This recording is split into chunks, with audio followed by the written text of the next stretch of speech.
جزاکم اللہ۔ فجر کی نماز کے لیے بندہ مسجد میں گیا تو فرض نماز ادا ہو رہی تھی، سنتیں ابھی باقی تھی، فرض ادا کر لیے، اب سنتیں جو رہ گئی ہیں فوری طور پر ادا کرے گا یا سورج نکلنے کے بعد اس کی ادائیگی ہوگی؟ اس بارے میں بھی لوگ کئی غلط کام کرتے ہیں، جن میں سب سے بڑا غلط یہ ہے، یہ تو بعد کی بات جو پوچھا کب پڑھے، یہ جو ہے نا کہ جماعت ہو رہی ہے اور آ کر سنتیں پڑھتے ہیں، یہ تو اتنا صریح سنت کے خلاف ہے کہ اس کی کوئی نہیں جائے۔ اور امام ابو حنیفہ رحمۃ اللہ علیہ پر بھی تہمت ہے۔ میں کہتا ہوں اللہ کے بندو کتابیں اٹھا کر اپنی دیکھو، کس نے کہا کہ مسجد میں آ کر سنت پڑھے؟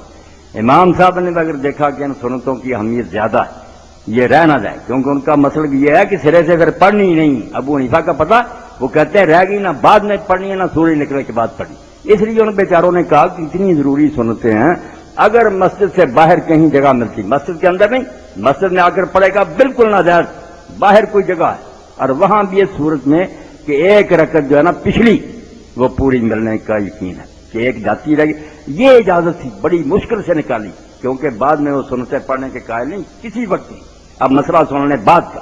تو اس لیے جو یہ جماعت ہوتے پڑھتے ہیں، یہ تو رسول کریم علیہ السلام نے دیکھا کہ پہلے سے شروع سے لوگ، آپ حجرے سے نکلے، اقامت ہو رہی تھی، آپ نے فرمایا ایک وقت میں دو نمازیں ہوتی ہیں، اذا اقیمت الصلاۃ فلا صلاۃ الا المکتوبہ، جب اقامت ہو جائے کوئی نماز نہیں سوائے فرض، صاف حکم رسول کی خلاف ورزی کر جماعت کے ساتھ شامل ہوں۔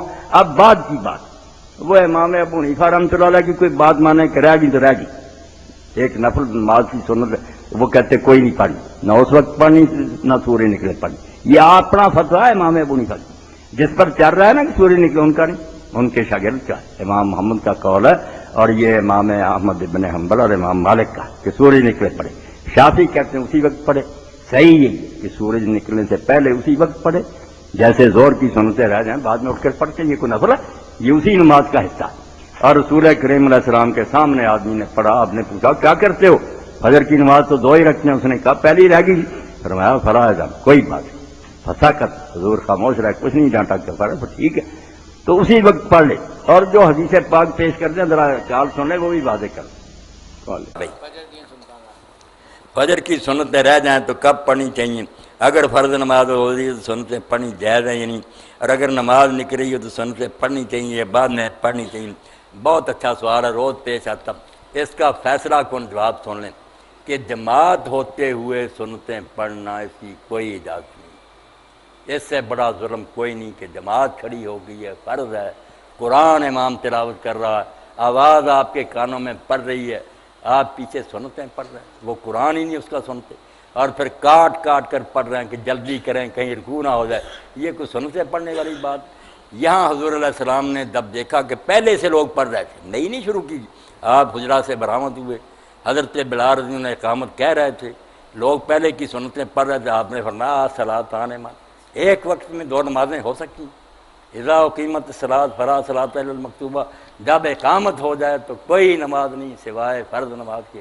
اس لیے یہ تو پکا پلے باندھیں، امام ابو حنیفہ رحمۃ اللہ نے جو بیچاروں نے کہا تھا وہ مسجد میں پڑھنے کا نہیں کہا تھا، یہ جو ساتھ ہی اگر وہ کہتا تھا مسجد کے باہر اگر کوئی جگہ ملتی ہے نا، آپ اس مکان میں نہیں آتے جہاں جماعت ہو رہی اور ایک رکعت پوری ملنے کا یقین ہے کہ دوسری تو چلو یہ سنت ذرا ضروری، یہ ان کا اجتہاد تھا، مگر درست وہی بات ہے، مسجد میں آ کر پڑھنے کی کس نے اجازت دی؟ صاحب ہدایت ابن الحمام نے ظالم ہو ساتھ ہی جماعت اور پچھلی صف میں کھڑے، یہ حنفی مذہب بھی نہیں، حدیث کے بھی خلاف، بالکل نہ پڑھیں، جب اللہ اکبر ہو جائے پڑھ بھی رہے ہیں تو چھوڑ دیں۔ حضرت عمر رضی اللہ تعالیٰ عنہ ابن عمر ہاتھ کھول دیتے تھے کہ کیا کر رہے ہو تم، سنتے پڑھ رہے ہو، ادھر فالن کا حکم ہو گیا کہ آ جاؤ صف میں کھڑے ہو جاؤ، تو چھوڑ دیں۔ رہ گئی بات بعد میں پڑھنے کی، یہاں بھی آپ بے فکر رہیں، جیسے دوسری نمازوں کی سنتیں بعد میں پڑھ لیتے ہیں، آپ ظہر کی نماز میں آ کر شامل ہو گئے، پہلی چھوٹ گئی بعد میں پڑھ لیتے ہیں، اسی طرح فجر کے بعد بھی یہ سنتیں پڑھ لیں، یہ وہ نفل نہیں ہے جو منع کیے گئے۔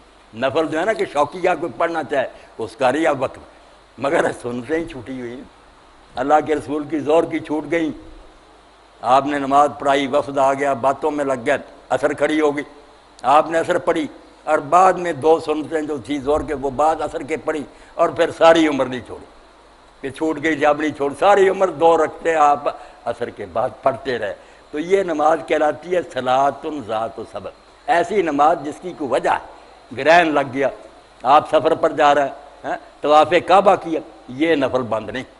یہ اور ہے بات جو شوقیہ تصور کا آپ کا دل چاہے نفل وہ فجر کے بعد اور عصر کے بعد نہیں. مسئلہ سمجھ لیں. اس لیے یہ چھوٹی ہوئی سنتیں اسی وقت بے شک پڑھ لیں. سورج نکلنے کی کوئی ضرورت نہیں. اللہ کے رسول اللہ علیہ السلام کے سامنے پڑھی. آپ نے پوچھا کیا کر رہے ہو؟ فجر کی نماز تو 2 ہی رکھتے. اس نے کہا پہلی 2 رکھتے نہیں پڑھ سکا تھا. فرمایا فلا اذن، پھر کوئی بات نہیں، ٹھیک ہے پڑھ لو. تو جماعت کے ساتھ ملیں، بعد میں پڑھ لیں. یہ بیچارے جو پڑھتے ہیں نا مسئلے میں پھنسے ہوئے نا کہ اگر نہ پڑھی سورج نکلنے کے بعد پڑھنی، کہتے ہیں یار نبیل دیں اس کو، آپ چھوڑ دیں. نماز جماعت کے ساتھ پڑھیں، بعد میں اٹھ کر 2 سنتیں پڑھ لیں. اور بالکل بھی نہ پڑھیں، نہ اس وقت نہ سورج نکلنے کے بعد. تو امام ابو حنیفہ رحمۃ اللہ علیہ، قاضی ابو یوسف رحمۃ اللہ علیہ کا مذہب یہی ہے. وہ کہتے ہیں موقع پہلے تھا، اگر نہیں پڑھ سکے فرض ہے. یہ امام محمد کا مذہب ہے ان کے شاگرد کا کہ سورج نکلنے پڑے. امام صاحب کا نہیں ہے. اس لیے سورج نکلنے اگر کوئی پڑھنا چاہتا بسم اللہ پڑھتا پھرے، مگر حکم کوئی نہیں. ایک حدیث ہے جس سے لوگ دھوکہ کھا جاتے ہیں کہ آپ نے فرمایا جس نے فجر کی 2 رکعتیں نہیں پڑھیں وہ سورج نکلنے کے بعد پڑھے.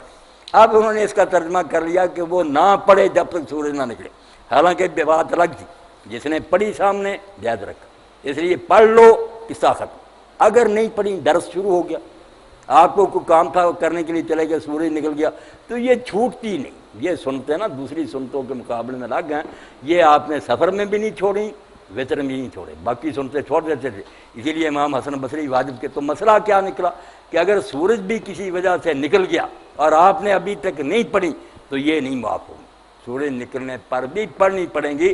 آپ امام شوکانی کی نال اوتار دیکھیں، انہوں نے لفظ ڈھونڈ کر دیے کہ دیکھو دوسری جگہ حدیث ہے کہ جس نے سورج نکلنے تک نہیں پڑھی وہ سورج نکلنے کے بعد پڑھے، اور جس نے پڑھ لی ہے بسم اللہ اس نے تو کام ختم کر لیا. مسئلہ ہو گیا واضح کہ جماعت ہوتے ہوئے نہیں پڑھنی، اسی وقت بعد میں پڑھ لیں، بالکل جائز. اور اگر کسی سبب سے رہ گئیں تو سورج نکلنے کے بعد یہ سنتیں ضرور پڑھیں. باقی نمازوں کی چھوٹ جائے تو کوئی بات نہیں. دعا کروا دینا.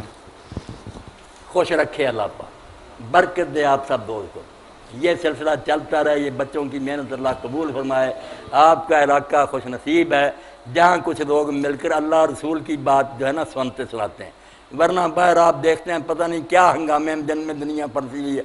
خیر سے رکھے اللہ پاک. یہ جو ہے نا پہلی بات تو اللہ کے رسول علیہ السلام کی سنت جو ہے نا وہ ہے کہ فجر کی سنتیں آپ بہت ہلکی پڑھتے ہیں. ان میں قرات لمبی نہیں ہوتی تھی. قل یا ایھا الکافرون قل هو اللہ احد، یہ آپ پڑھتے تھے ان دونوں.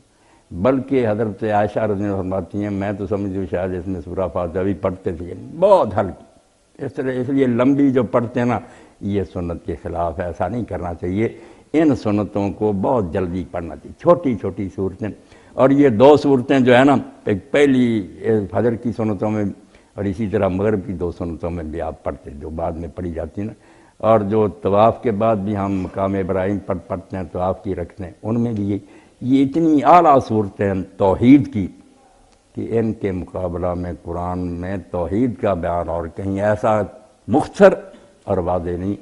سورہ اخلاص تو ایسی ہے کہ بالکل ہر شخص جو مذاہب سے واقف ہے، ہندوازم پڑھیں، بودھزم پڑھیں، یہودیت، عیسائی، سارے جہان کی گمراہیوں کا آپ خلاصہ نکال دیں تو یہ 4 آیتوں میں ان کا رد کر دیا گیا. ایک ایک جڑ پر کلہڑا چلا دیا گیا. اسی لیے یہ اخلاص کہلاتی ہے کہ توحید کو بالکل نکھار دیتی. تو لمبی صورتیں نہیں پڑھنا چاہیے اس بہانے سے کہ لوگ مل جائیں. لوگوں کو آپ آنا چاہیے، نہیں آئے تو ان کو کہیں کہ جب جماعت کھڑی ہو گئی نا اب سنتیں نہیں پڑھنے دیں. ایک تو لمبی پڑھنا غلط، چھوٹی صورتوں سے حضور یہ رکھتے ہیں پڑھ لیں. دوسرا جو ہے کہ جماعت ہوتے ہوئے پڑھتے ہیں، یہ بالکل خلاف سنت بات. اس میں بریلوی دیوبندی کوئی بات نہیں. واضح بات ہے کہ اللہ کے رسول حجرات سے باہر تشریف لائے، بلال اقامت کہہ رہے تھے اور لوگ پہلے کی سنتیں پڑھ رہے تھے، نئے نہیں آئے تھے، پہلے کی شروع تھی. آپ نے فرمایا صلاتان ماں، ایک وقت میں 2 نمازیں. ادھر جماعت کھڑی ہو گیا تم سنتے پڑھتے پھرتے. اذا اقیمت الصلاۃ فلا صلاۃ الا المکتوبہ، جب نماز کھڑی ہوگی فرضوں کے کوئی علاوہ کوئی نہیں. اب بہانے نہیں بنانے چاہیے فلاں امام نے یہ کہا، ان کو اگر نہیں پتہ چل سکا ہمیں تو پتہ چل گیا کہ حضور نے یہ فرمایا. اب اس کے مقابلہ میں کسی کا قول نہیں سنا جائے گا. کوئی شخص اللہ اکبر جب تکبیر کہنے والا کہہ دے اس کے بعد سنتے نہ شروع کرے. بلکہ حضرت عمر رضی اللہ تعالیٰ عنہ کے صاحبزادے عبداللہ تو ہاتھ کھول دیتے. پہلے سے کوئی پڑھ رہا تکبیر ہو رہی وہ جا کر ہاتھ کھول دیتے. کیا کر رہا تھا؟ جماعت کے ساتھ فارغ ہو، جماعت کے ساتھ پڑھے. اب جو مصیبت ہے وہ یہ کہ چونکہ یہ فرض کر لیا کہ فجر کی نماز کے بعد وہ سنتیں نہیں پڑھ سکتا، زور کی چھٹی کے بعد میں پڑھ سکتا ہے، یہ کہتے ہیں کہ نہیں فجر کی سنتیں نہیں پڑھ سکتا، اب سورج نکلے پڑے۔ اس مصیبت سے جان چھڑانے کے لیے یہ حل نکالا کہ وہ ادھر ادھر ہو کر نہ پڑھ لے، غلط بات۔ اب کچھ کہتے ہیں کہ اللہ اکبر بھی اگر مل جائے تحیات میں پڑھ لے، کچھ کہتے ہیں نہیں ایک رکعت تو پوری ملنی چاہیے دوسری، یہ سارے اپنی طرف سے قیاس اندازے۔ حضور کا واضح حکم ہے کہ جب اقامت ہو جائے تو کوئی نماز نہیں سوائے فرض ہوگی۔ رہ گئی بعد کی بات، بھائی جب آپ کے سامنے ایک شخص نے اٹھ کر نماز کے بعد 2 رکعتیں پڑھی اور اللہ کے رسول علیہ السلام نے فرمایا کہ فجر کی نماز تو 2 ہی رکھتے ہیں، یہ تم کیا پڑھ رہے؟ اس نے کہا اللہ کے رسول پہلی 2 رکعتیں جو تھیں وہ میں نہیں پڑھ سکا، جماعت میں شامل ہو گیا تو وہ ہے۔ فرمایا فرائض اگر وہی 2 رکھتے ہیں تو پھر کوئی بات نہیں، عام نفر نہیں تم اس وقت پڑھ سکتے۔ اگر وہ پہلی چھوٹی ہوئی رکھتے یعنی سارے مسئلے الٹ لیے، بکرا الٹا لٹا دیا، نہیں ہونا چاہیے۔ سنتیں مختصر پڑھے، جماعت ہو رہی ہے آیا وہ نہ پڑھے، جماعت کے ساتھ شامل ہو، اٹھ کر بعد میں پڑھے۔ صحیح